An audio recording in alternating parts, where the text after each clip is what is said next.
First వీడియోలో ఉపోద్ఘాతం చూసాము, భాషా స్వభావం చూసాము, భాష గతిశీలత చూసాము, భాష యొక్క విధులు చూసాము.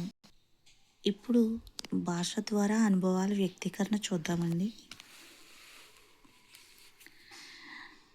భాష ద్వారా అనుభవాల వ్యక్తీకరణ, language is A way to express experience అనమాట. అంటే మన అనుభవాల ద్వారా భాష ద్వారా మన అనుభవాలను ఎలా ఎక్స్ప్రెస్ చేస్తామనేది ఈ భాష ద్వారా అనుభవాల వ్యక్తీకరణ అనమాట. చూడండి, ఇక్కడ మన భావాల అనుభవాల వ్యక్తీకరణ భాష అనే సాధనం ద్వారా వ్యక్తీకరిస్తాము.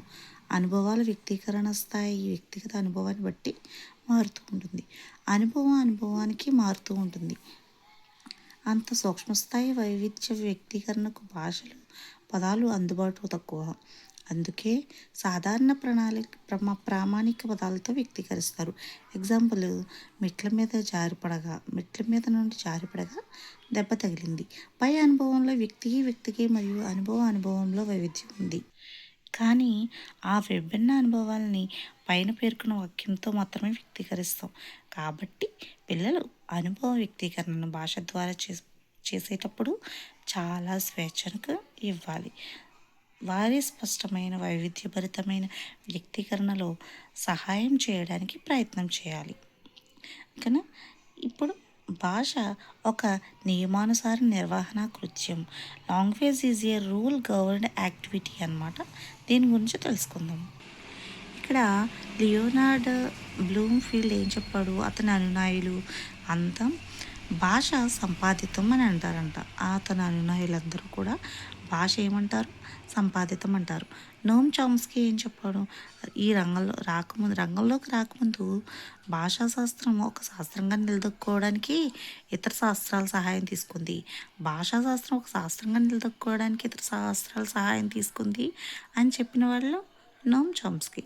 కానీ చామ్స్కీ రంగంలోకి దిగిన తర్వాత భాషాశాస్త్రమే ఇతర శాస్త్రాలకు మార్గదర్శకమైంది. భాషాశాస్త్రంలో ఆయన తెచ్చిన మార్పును చామ్స్కీ విప్లవం అంటారనమాట. ఇతడు ప్రవేశపెట్టిన పరివర్తన వ్యాకరణ సిద్ధాంతం ఏం చెప్తుంది? భాషలో వాక్య నిర్మాణానికి ఎక్కువ ప్రాముఖ్యతనిచ్చింది. ఇది మనకి టెట్లో ఇచ్చాడు ఉండి బిట్టు. భాషలో వాక్య నిర్మాణానికి ఎక్కువ ప్రాముఖ్యతనిచ్చిన సిద్ధాంతం ఏదని అడిగారు. పరివర్తన వ్యాకరణ సిద్ధాంతం. ఓకేనా? పిల్లలు బడికి రాకముందు నుంచే భాషను నేర్చుకుంటారు. పిల్లలు నేర్చుకునే భాష తల్లిదండ్రుల నుంచి, గృహంలో నివసిస్తున్న సభ్యుల నుంచి నేర్చుకుంటారు, పరిసరాల్లో సభ్యుల నుంచి నేర్చుకుంటారు, సమాజంలో ఉన్న సభ్యుల నుంచి అనుకూలన ద్వారా భాష నేర్చుకుంటారు. అవునా? పిల్లలు ఎవరి దగ్గర నుంచి భాష నేర్చుకుంటారో వాళ్ళందరూ భాషా నియమాలను అనుసరించి భాష నేర్చుకునే వాళ్ళే కదా. కాబట్టి అటువంటి నియమాలతో కూడిన భాషను పిల్లలు తమకు నియమాలు తెలియకుండానే అనుకరణ ద్వారా భాషా నియమాల చట్టంలోని భాషాభ్యాసన కొనసాగిస్తారు. దీని ఉద్దేశం ఏంటి? పిల్లలు చుట్టుపక్కల నుంచి నేర్చుకుంటారు, తల్లిదండ్రుల నుంచి నేర్చుకుంటారు. ఎలా నేర్చుకున్నా నియమాల ద్వారానే నేర్చుకుంటారు. ఎందుకంటే వీళ్ళు ఎవరి నుంచి అయితే నేర్చుకున్నారో వాళ్ళు కూడా నియమాల ద్వారానే భాష నేర్చుకుని ఉంటారు కదా. అందుకే భాష నియమానుసారమైందని చెప్పేసి హెడ్డింగ్ అనమాట. ఓకేనా? తర్వాత పిల్లల సందర్భానుసారంగా భాషను ఉపయోగిస్తారు. ఉపయోగంలో పెద్దలు వాడుతుండే నియమాలన్నీ కూడా పిల్లల అనుకరణ ద్వారా సాధించిన సామర్థ్యాలను ఉపయోగించి తమ భావాలను వ్యక్తీకరిస్తారు. ఇవి భాషా నియమాలకు, వ్యాకరణ నియమాలకు, ధ్వన్యోత్పత్తి పద్ధతులకు, ఉచ్చారణ పద్ధతులకు లోబడే పిల్లల్లో అభ్యసనం జరుగుతుంది. అందుకే భాష ఒక నియమానుసారంగా నిర్వహింప కృత్యంగానే భావించాలి పిల్లాడు. నేను రేపు ఊరికి వెళ్తాను అని చెప్తాడు తప్ప నేను రేపు ఊరికి వెళ్ళాను అని చెప్పడు కదా. అతడు వస్తున్నాడు అని చెప్తాడు తప్ప అతడు వస్తున్నది అని చెప్పడు. కాబట్టి విద్యార్థి యొక్క అనుకరణ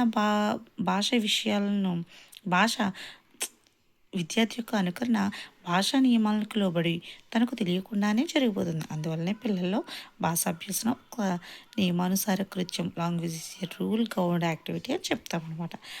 భాష సంస్కృతి, సంజ్ఞన మరియు భావ ప్రసారాల సమ్మిళితం. Language includes culture, cognition and communication. క్రీస్తు పూర్వం నుండి తెలుగు భాష మాట్లాడే ప్రజల సంస్కృతి విభిన్నంగా ఉంటుంది. తెలుగు భాషకు క్రీస్తు పూర్వకాలం నుంచి లిఖితపూర్వ ఆధారాలు ఉన్నాయని ఫస్ట్ వీడియోలోనే చెప్పుకున్నాం కదా. లిఖితపూర్వక ఆధారాలు ఉన్నాయి 4000 సంవత్సరాల క్రితమని అక్కడ ఇచ్చాడనమాట. ఇక్కడ క్రీస్తు పూర్వకాలం నుంచి లిఖితపూర్వక ఆధారాలు లేవు అని చెప్తున్నారు. లేకపోయినా కూడా ఆంధ్ర ప్రాంతాన్ని పరిపాలించిన మన తెలుగు రాజులు, శాతవాహన రాజులు చరిత్రలో నిలిచే ఉన్నారు. అంటే నన్నయ్య కాలం నాటికే తెలుగు జానపద సాహిత్యం వాడుకలో వచ్చేసింది. అప్పుడే వాడుకలో ఉంది. కానీ అప్పటి నుంచి తెలుగు మాట్లాడే ప్రజలు జీవన విధానం, ఆచార వ్యవహారాలు అనువంశికంగా అమలవుతూ వారి విశిష్టతను కాపాడుకుంటున్నారు. ఈరోజు భారతదేశంలోనే ఎక్కువ మంది మాట్లాడే మూడవ భాషగా మన తెలుగు భాషే నిలిచింది. ఒక జాతికి ఆది నుండి లభ్యమైన సంస్కృతిని గురించి పరిశోధన చేసేటప్పుడు ఆ జాతి మాట్లాడే భాష ప్రథమ గుణ్యమైనది. మనం ఏదైనా ఒక జాతి గురించి వాళ్ళ సంస్కృతి ఏది అని మనం పరిశోధన చేసామనుకోండి, ఆ జాతి మాట్లాడే భాషే ప్రథమ గుణ్యమైనది. ఆది మానవుడు భావ ప్రకటనలో కోపోద్రేకాలు, ఆనందము మొదలైన ప్రవృత్తులని తేల్చే ఆంగిక సంజ్ఞలు, హావభావాలు వాటిని వ్యక్తం చేసే సంకేతాల నుంచి భాష పుట్టిందని మనకు తెలుసు. ఎరుక కలవారి చరితలు గరుచుచు సజ్జనుల గోష్ఠి గదలక ధర్మం పెరుగుచు ఎరిగిన దానిని మరువ కనుష్ఠించున్నది సమంజస బుద్ధిన్న అంటుంది మహాభారతం. అంటే జ్ఞానవంతుల గురించి తెలుసుకోవాలి, మంచివారితో సాంగత్యం చేయాలి, మంచి చెడ్డల నుంచి చూడాలి, విచక్షణతో తెలిసిన జ్ఞానాన్ని ఆచరించి ఆనందించాలి. సద్వివేకమే జ్ఞానం. శబ్దానికి ఎన్నో పర్యాయపదాలు ఉన్నాయి. అవిజ్ఞానము, అయోగము, ఉపలబ్ధి, ఎరుకువ, చిట్టు, చేతన, చైతన్యము, తెరుకువ, తెలివి, మతి, మెలకువ, విజ్ఞానము, శాస్త్రము, సంభూతి మొదలగునవన్నీ ఉన్నాయి. విద్యుత్ ఒక శక్తి, దాన్ని ఎలా వాడుకోవాలని తెలిపేదే జ్ఞానం అన్నమాట. అంటే సరైన పద్ధతిలో వినియోగించుకుంటే లాభం వస్తుంది. అలా కాకుండా ఎలా పడితే అలా చేద్దామని దాన్ని పట్టుకున్నాం అనుకోండి, ఏం జరుగుతుంది? తెలిసి కూడా తాగితే అది అజ్ఞానం అవుతుంది. తెలిసి దాన్ని సరైన క్రమంలో వినియోగించుకుంటే అది జ్ఞానం అవుతుంది. రిచర్డ్ ఎం దాన్సన్ జానపద విజ్ఞానాన్ని 4 విధాలుగా విభజిస్తూ భాషకు, సమాజానికి మరియు సంస్కృతికి గల అవినాభావ సంబంధాన్ని నిరూపించారు. ఏంటి 4 విధానాలు? మౌఖిక సాంప్రదాయం, జానపద సాంఘికాచారాలు, వస్తు సంస్కృతి, జానపద ప్రదర్శన కళలు. ఆ వర్గీకరణ ముఖ్యాంశాలను పరిశీలిస్తే భాషకు ఒక సంస్కృతికి ఉన్న పరస్పర సంబంధం అవగతమవుతుంది. భాష కూడా ఒక సంస్కృతిని నిర్ధారిస్తుంది. ఒక జాతి మాట్లాడే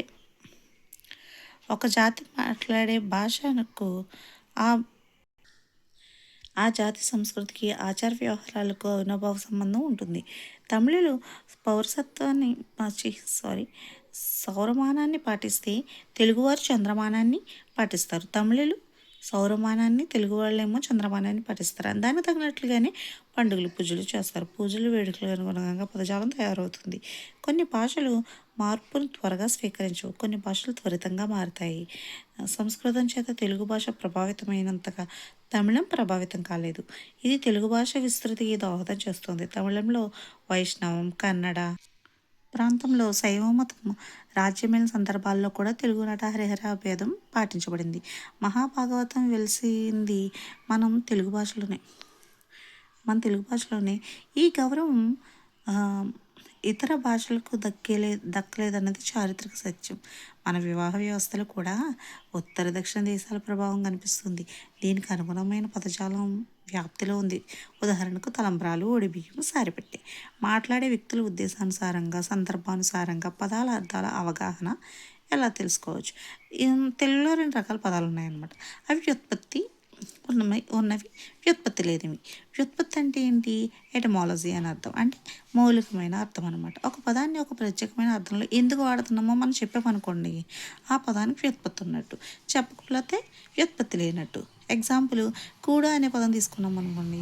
ప్రాచీన కాలం నుంచి దీన్ని అన్నం అనే అర్థంలో వాడుతున్నాం కదా. ఈ అర్థంలో ఎందుకు వాడుతున్నాము తెలుసుకోవాలంటే ఈ పదం మూలాన్ని ఆలోచించాలి. కూడు అనే ఈ పదము కుడుచు అనే ధాతువు నుంచి వచ్చింది. కుడవడం అంటే తినడం అనే అర్థం. ఏది కుడవబడుతుందో అది కూడు అనమాట. మన శరీరంలో చేయిని కుడి చేయి అని అంటారనమాట. తెల్ల నుండి తీసింది తైలం, అంటే నువ్వుల నుండి తీసిందే నూనె. ఇది ఈరోజు దాని పరిమితమైన అర్థం పోయి సామాన్యార్థంలో స్థిరపడ్డాయన్నమాట. అందుకే వాటిని కొబ్బరి నూనె, కొబ్బరి తైలం, ఆవ నూనె అని వాడుతున్నాం. ఎదుటి వ్యక్తులు వ్యక్తం చేసే భాషలో పదాల అర్థాలను వారి ఉద్దేశానుసారంగా ఏ సందర్భంలో ఆ పదాన్ని ఉపయోగించారో అవగాహన చేసుకోవాల్సిన అవసరం ఉంది. ఉదాహరణకు సెకిల్ మూన్ అనే ఆంగ్ల పదబంధాన్ని తెలుగులోనికి అనువాదం చేసేటప్పుడు అనువాదకుడు దాన్ని కొడవలి చంద్రుడు అని అనువాదం చేస్తే సరైన అర్థం వస్తుందా? లేదు కదా. అదేవిధంగా దీనికి భాషలో గల జాతీయాలైన నెలవంక, చంద్రవంక లాంటివి ఎన్నుకోవాలి. ఈ విధంగా మనం పదాల మూలాల్లోకి వెళ్ళి పరిశీలించినప్పుడు వాటి మౌలికమైన అర్థాలు మనకు గోచరమవుతాయి అన్నమాట. ఇప్పుడు మనం భాషా సమాసం గురించి పార్ట్ 3లో చెప్పుకోవచ్చు. సరేనా?